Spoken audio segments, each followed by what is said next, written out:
Günlerdi yolun gözler səsindən sərxoş oldum.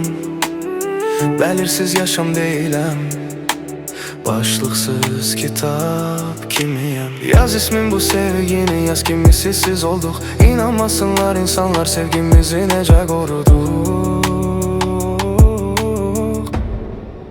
İnan ki iller keçər, unutmaram səni mən. Sinem üstə başın qoya, qəlbin səsini sən. Darıxıram rəsminə, qələm bitər o bitməz. Elə sevgi, elə baxış olmaz bir də dünyada. Yaz ismin bu sevgini, yaz kimisiz olduq. İnanmasınlar insanlar sevgimizi necə qoruduq.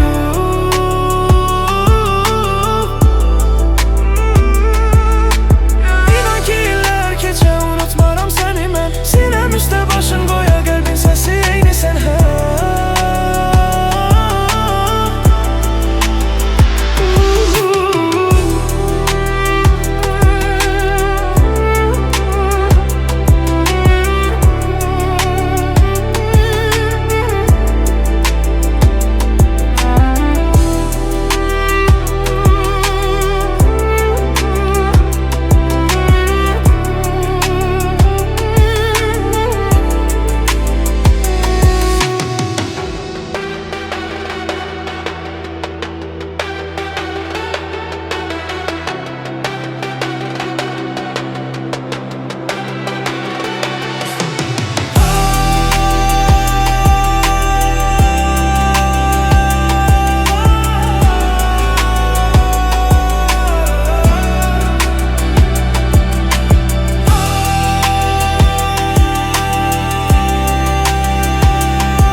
Darıxıram rəsminə, qələm bitər o bitməz. Elə sevgi, elə baxış olmaz bir də dünyada.